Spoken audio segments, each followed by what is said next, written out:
আমি Riya and welcome back to my channel Riya's world. তো এখন বাজে ঘড়িতে 1:45 আর আমি এখন থেকে ব্লগটা স্টার্ট করছি। আর এখন থেকে স্টার্ট করার একটা কারণ হলো আমি এখন একটা হেয়ার প্যাক ইউজ করব। তো ভাবলাম কেননা তোমাদের সঙ্গে একটু শেয়ার করি। তো যাই হোক, হেয়ার প্যাকটার জন্য যেটা লাগবে নিম পাউডার, আলস গুডনেসের আমার এই নিম পাউডারটা আছে আমার কাছে। আর এখানে লাগবে অ্যালোভেরা জেল একটা বাটি, আর জল লাগবে। জলটা আলাদা কিছু করে বলার নেই, ব্যাস একটু জল নিয়ে নিয়েছি এই বোতলে। যাই হোক, তো কী করে ব্যবহার করব সেটা আমি পরপর করে তোমাদের সঙ্গে শেয়ার করছি। তো নিম পাউডার সম্বন্ধে মোটামুটি খুব ভালো করেই আমরা জানি যে নিম হচ্ছে antibacterial, anti fungal, anti viral. মানে আমাদের স্ক্যাল্পে যেটা ইচিং হয় বা ঘামের থেকে বিভিন্ন রকম সমস্যা চুলে হতে থাকে সেগুলোর থেকে মুক্ত করে দেবে এবং চুলের রুটটাকে ভালোভাবে শক্তপোক্ত করবে। এবং এখানে অনেক কিছু আরও দেওয়া আছে চুলের মানে চুলটিকে স্মুথ করবে। এখন যেটা করতে হবে সেটা ফার্স্ট যেটা করতে হবে সেটা এটাকে কেটে নেব আমি। তো এটা আমি 50 গ্রামের নিয়েছি আর এর এমআরপি কোথায় আছে, 60 রুপিস আছে, বাট এটা 60 রুপিস নেয়নি আমার, 45 কি 48 রুপিস এরকম, 45 এরকমই নিয়েছিল। তো যাই হোক, আমি আর এই আলপস গুডনেসের সমস্ত প্রোডাক্ট কিন্তু purple.com-এ পাওয়া যায়, তোমরা ওখান থেকে পারচেস করতে পারো। আর আমার মানে কুপন কোডও অ্যাপ্লাই করতে পারো। আমি আমার কুপন কোড ডিসক্রিপশানে দিয়ে দেবো, সেটা অ্যাপ্লাই করলে তোমরা 10% ডিসকাউন্ট তোমরা পেয়ে যাবে। তো যাই হোক, আমি এটা কেটে নিলাম।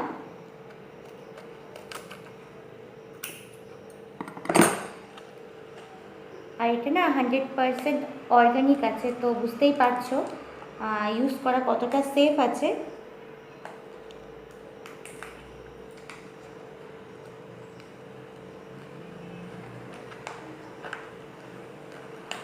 তো এরকম প্যাকেজিংয়ে এসছে আর ভেতরে এরকম একদম সবুজ দেখতে পাচ্ছ। নিম পাউডার যেমনি হয়ে থাকে না, বাড়িতেও আমি নিম পাউডার অনেকবার বানিয়েছি, তোমাদের সঙ্গে সেটা পরে শেয়ার করব। তো যাই হোক, এটা হলো। এবার এখান থেকে একটু কেটে নিতে হবে।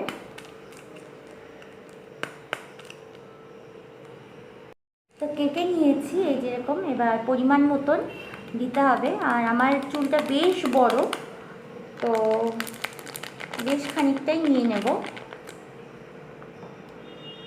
20 গ্রাম মতন তো নিয়েই নিয়েছি।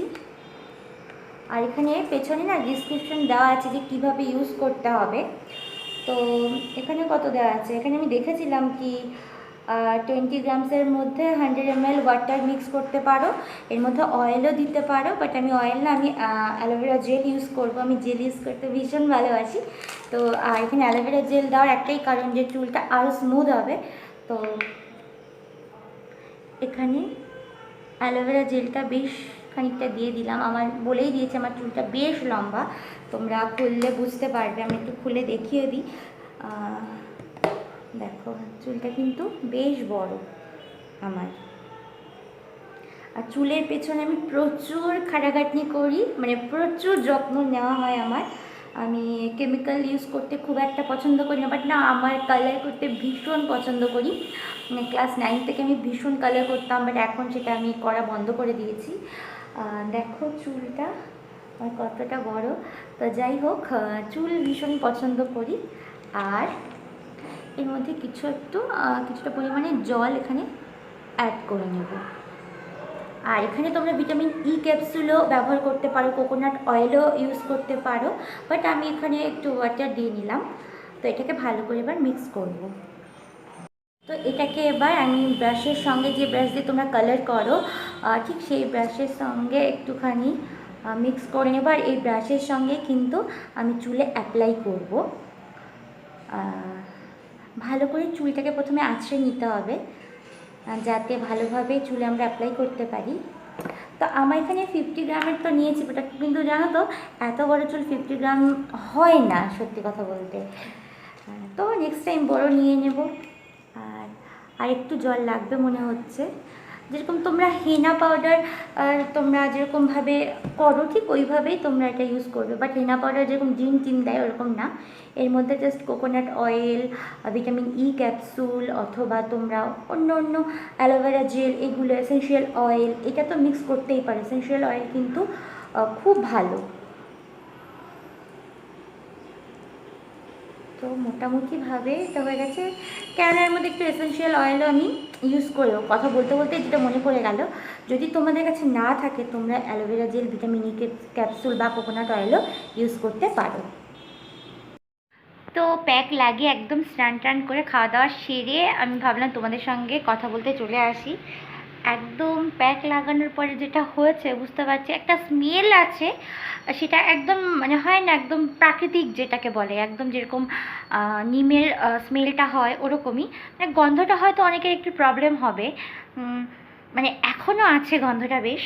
আমি শ্যাম্পু করে নিয়েছি প্যাকটা লাগানোর পরে, চুলটা একদম বলেন একদম স্মুথ হয়ে গেছে, মানে খুবই সফট লাগছে যেটা। আর তোমার না ফুরফুরে যেটা খুব সুন্দর হয়ে গেছে। এবার বাদবাকি কাজ যেগুলো সেগুলো আমি টানা 1 মাস ইউজ করে বুঝতে পারবো যে হ্যাঁ আদৌ কাজ হচ্ছে কি হচ্ছে না। কিন্তু যেটা মানে এই মুহূর্তে ইউজ করে বুঝতে পেরেছি, চুলটা ভীষণ সফট হয়ে গেছে, ভীষণই। আর আমি সবসময় শ্যাম্পু করার পরে সিরাম লাগাই। তো যাই হোক, আশা করব এই প্যাকটা তোমাদের সত্যি খুব কাজে দেবে, কেননা চুল স্মুথ হতে খুব মানে ভালো লাগে, হয় না যে একটা যেগুলো রাফ ব্যাপার থাকে, অনেকের চুল ম্যাক্সিমামের এখন সবার চুল রাফ হয়ে যাচ্ছে বিভিন্ন রকম কেমিক্যাল ইউজ করছে, বাইরে যাচ্ছে রোদে। তো যাই হোক, এই প্যাকটা কিন্তু সেই ক্ষেত্রে বলতে পারবো খুবই মানে উপকার পাবে। এসেনশিয়াল অয়েল গেছে, তারপরে এর মধ্যে পাউডার গেছে, নিম পাউডার, আর এরপরে অ্যালোভেরা জেল গেছে। এগুলো স্মুথ করতে, চুলের গোড়া স্ট্রং করতে খুবই ভালো, এবং চুলের গ্রোথের জন্য এটা খুবই ভালো। আর ভালোভাবে আমি যদি রেজাল্ট দিতে পারি তো 1 মাস পরে দেবো যে চুলের গ্রোথটা কেমন হচ্ছে, কারণ একদিনে ইউজ করে কিন্তু গ্রোথের ব্যাপারে কিছু বলা যায় না। তো যাই হোক, আমার খাওয়া দাওয়া হয়ে গেছে আর এখন একটু বাস আরাম করব। তো ভাবলাম তোমাদের সঙ্গে শেয়ার করে দিই যে কেমন হয়েছে চুলের প্যাকটা ইউজ করে। তো যাই হোক, ঘুম থেকে উঠে তারপর তোমাদের সঙ্গে গল্প করবো। বাইরে মানে বীভৎস মেঘ করেছে, জানি না বৃষ্টি হবে কি হবে না, কারণ সারাদিনই ঝিরিঝিরি করে একদম বৃষ্টি হচ্ছে। আর আজকে আমি চারিপাশে দেখে বুঝতেই পারছো আমি বাপের বাড়ি এসেছি, বেশ কিছুদিন থাকবো বলে, অনেকদিন বাপের বাড়িতে নেই, মানে মা বললো কি এবার 1 সপ্তাহ থেকে যা, তো এসেছি, হাজব্যান্ড দিয়ে চলে গেছে। তো আমাদের দুপুরে খাওয়া দাওয়া হয়ে গেছে, মা রান্নাঘরে আছে, আর আমি এখন জাস্ট একটু এসেছি, টিভি দেখবো আর আরাম করব। আর দুপুরবেলা এখন একটু না ঘুমালে হয় না, ঘুম থেকে উঠে তোমাদের বিকেলে আবার কথা বলবো। তো দুপুরে ঘুম থেকে উঠে এখন একটু নিচে এসেছি, একটু ঘোরাঘুরি করব, মানে ঘোরাঘুরি বলতে নিচে রাস্তা দিয়ে, বাড়ির সামনে দিয়ে যে জায়গাটা আছে সেখান দিয়ে ঘোরাঘুরি করবো। সবসময় ঘরের মধ্যে থাকতে বেশ ভালো লাগে না। তো যাই হোক, চলো, দেখো অনেকটা পরিষ্কার হয়ে গেছে, এখানে অনেক গাছ ছিল, সেগুলো সব লাউ গাছ, সেগুলো কেটে দিয়ে আবার নতুন নতুন গাছ লাগাবে মা। চলো দেখিয়ে দিই। এখানে লাউ গাছ ছিল, তো লাউ গাছটা নষ্ট হয়ে যাওয়ার জন্য কেটে দেবে, মানে খুব পোকা লাগছিল এই লাউ গাছটাতে, তো এগুলো কেটে দেবে। শুধু এখানে চাল কুমড়ো গাছ আছে, আর এখানেও অনেক গাছ ছিল কুমড়ো গাছ, তো সেগুলো কেটে দিয়েছে, পরিষ্কার করতে হবে। তো অন্যান্য গাছও আরও লাগাবে, এগুলো সব পরিষ্কার করে দেবে মা বলেছে, কারণ খুব একটা জঙ্গল হয়ে গেলে দেখতে ভালো লাগে না, কিন্তু সবজিরও দরকার হয়, গাছপালারও খুব দরকার হয়, তো সেইভাবে নতুন আবার গাছ লাগাবে মা। থেকে ঘুরে টুরে চলে এসেছি আর ছাদে বসে আছি, আর আমার সঙ্গে আরও একজন বসে আছে। কে জানো? চলো তোমাদের সঙ্গে একটু দেখিয়ে দিই কে আরাম করে খাচ্ছে। মানে ছাদে পাপা পাখা সেট করে দিয়েছে, দেখো পেছনে জামা কাপড় মেলে দেওয়া আছে। তো যাই হোক, পাপার জামা কাপড় মানে কাজ করতে করতে ঘেমে গেছিলো। তো চলো দেখবে, আরও একজন বসে আছে চুপ করে, সে শুধু খাওয়ার মানে ইসে আছে যে কখন মা খাবার নিয়ে আসবে, কিছু খেতে দেবে। চলো তোদের সঙ্গে একটু দেখা করিয়ে দিই। এই দেখো মিষ্টি বসে বসে এখন এই যে পাপা পাখা সেট করে দিয়েছে, আর মিষ্টি এখানে বসে আছে, তাই না মিষ্টি? ও এসিতে ছাড়া একদম থাকতে পারে না, গায়ে খুব পশম। তো যাই হোক, এখন বসে আছে, একটু পরে আবার চলে যাবে। মিষ্টি, এই যে শোনা, একটু দিদিভাইদের হাই বলে দাও, তোমার একটু বলে দাও সবাইকে, হাই হ্যালো বলে দাও। সন্ধ্যা হয়ে গেছে, আর সন্ধ্যার সঙ্গে সঙ্গে খিদে পেয়ে গেছে, টিফিন। তো টিফিন বানাবো কি করে, চলো তোমাদের সঙ্গে শেয়ার করব যে সন্ধ্যাবেলা চটজলদি রেসিপিটা শেয়ার করব যে কিভাবে চটজলদি তোমরা বাড়িতে টিফিন বানিয়ে ফেলতে পারো। চলো তাহলে দেখিয়ে দিই কী কী উপকরণ লাগছে। খুব অল্প কটা জিনিসের মধ্যেই আমি তোমাদের দেখাবো যে বাড়িতে যদি কোনো কিছু না থাকে তো ঘরের একদম যে জিনিসটা সবার বাড়িতেই থাকে তো সেই জিনিসটা দিয়ে কী করে আমরা টিফিন সন্ধ্যাবেলার সুস্বাদু টিফিন বানাবো। এখানে রয়েছে ময়দা, আর এর মধ্যে কাঁচা লঙ্কা কুচি আমি দিয়ে দিয়েছি, তো এই যে দেখতে পাচ্ছ। আর এখানে দেব পরিমাণ মতন একটু লবণ, আর এর মধ্যে পেঁয়াজ যাবে।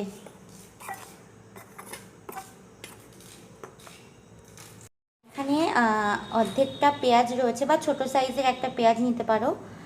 আর এখানে 1 কাপ মতন ময়দা নিয়েছি। তো এরপরে আমি জল অ্যাড করব, ব্যাস আর লাগবে না। তো এবার যেরকম ইডলির ব্যাটার রেডি হয় ঠিক ওরকম, ইডলি ধোসার ওরকমই আর একটু জল লাগবে। আর এর মধ্যে একটা ডিম ফাটিয়ে দিতে হবে, তাহলে কিছুই লাগলো না। ময়দা, পেঁয়াজ কুচি, লঙ্কা কুচি আর একটা ডিম লাগবে। যেখানে 1 কাপ আমি ময়দা নিয়েছি, বড় কাপের 1 কাপ, 2টো কাঁচা লঙ্কা, লবণ আর নিয়েছি ছোট মাপের, আর একটা ডিম নিয়েছি। এবার এটা ভালো করে মেশাতে হবে।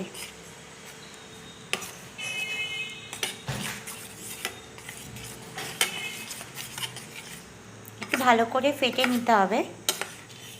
আমি এখানে একটা ননস্টিকের প্যান নিয়েছি, আর তাতে সাদা তেলও দিতে পারো, সর্ষের তেলও দিতে পারো। আমি এখানে সর্ষের তেল দিয়েছি। এটা একটু গরম হয়ে যাবে, তারপরে আমি গরম হয়ে গেছে, আর এখানে 1.5 চামচ মতন মা দিয়ে দেবে, আর ভালো করে পুরো ঘুরিয়ে নিতে হবে।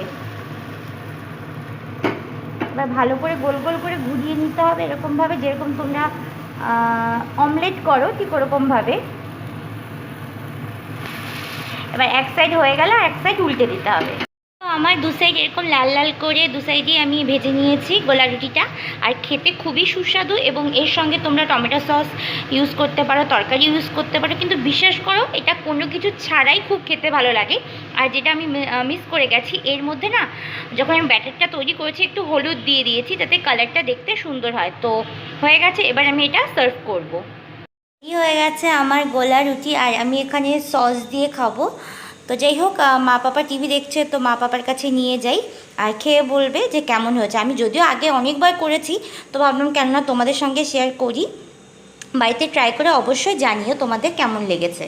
তো রেডি হয়ে গেছে আমার গোলা রুটি। আশা করবো তোমরা রেসিপিটা দেখে নিয়েছো আর ভালো লাগবে। আর আমার ব্লগ যদি ভালো লেগে থাকে তো প্লিজ একটা লাইক করে দিও, সাবস্ক্রাইব করে দিও যারা নতুন ফ্রেন্ড। আর আমার ভিডিওতে আর একটু ভালো লেগে থাকে তো ফ্রেন্ডসদের সঙ্গে অবশ্যই শেয়ার করো। তো যাই হোক, আজকের জন্য টাটা, বাই বাই। আজকের ব্লগটা এখানেই শেষ করছি।